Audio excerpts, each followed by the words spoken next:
Selamat malam. Di sini saya akan menjelaskan kode lambda saya dalam Haskell. Yang pertama itu ada bagian selektor. Di mana bagian selektor ini itu mendefinisikan fungsi yang bernama next.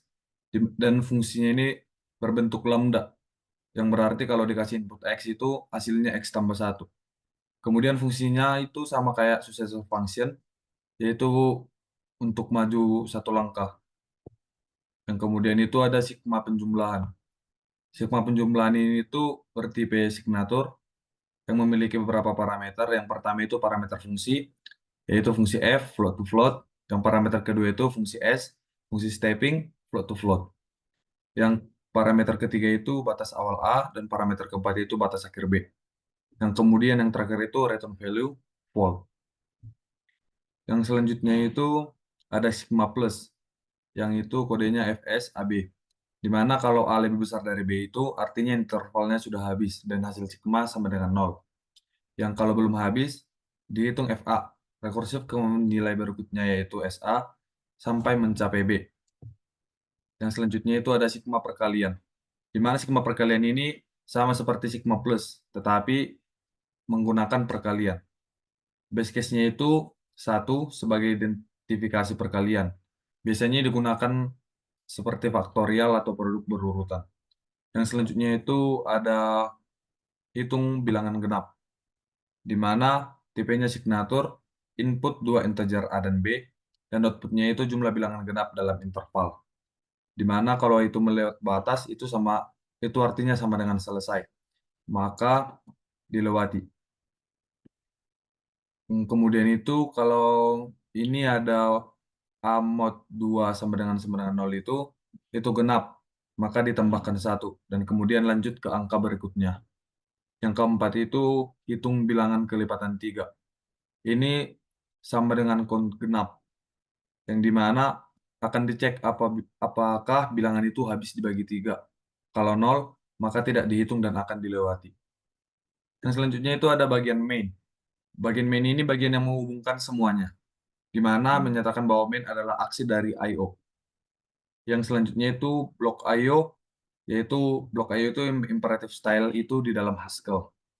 Yang kemudian itu akan diinput dua angka dari user, yaitu A dan B, dan akan dibaca sebagai integer. Kemudian konversi integer float. Kenapa? Karena sigma plus dan sigma times itu pakai float. Yang selanjutnya itu menampilkan judul dengan print judul program. Kemudian akan menampilkan interval yang dievaluasi dan judul bagian output.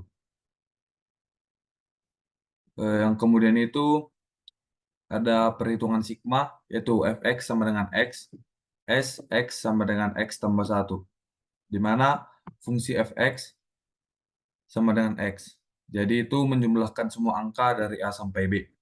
Yang kedua itu fxx, sx sama dengan x tambah 2, yaitu melompat dua langkah. Misalnya itu bisa interval 1 sampai 5 dan akan menjadi 1 tambah 3 tambah 5.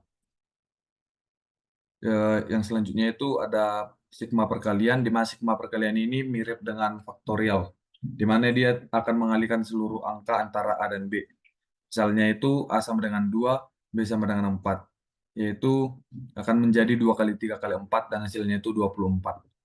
Yang kemudian itu jumlah angka genap, di mana jumlah angka genap ini akan memanggil count genap. Kemudian konversi integer float untuk konsistensi. Yang selanjutnya ada jumlah kelipatan 3. Menghitung jumlah bilangan habis dibagi 3 di interval. Dan pada bagian akhir itu program ini menerima dua angka dari input, yaitu A dan B, yang kemudian menjalankan berbagai versi sigma. Yang pertama itu ada sigma penjumlahan, sigma perkalian, sigma kuadrat, sigma kubik, sigma langka plus 1 dan plus 2. Di mana akan menghitung jumlah bilangan genap dan bilangan kelipatan 3. Yang di mana semua itu akan dilakukan secara rekursif dan tidak pakai loop. Sekian penjelasan kode lambda saya pada Haskell. Jika ada tutur kata atau pengucapan yang salah dalam menjelaskan kode ini, ataupun penjelasan yang kurang lengkap dalam kode ini, mohon dimaafkan. Selamat malam dan terima kasih.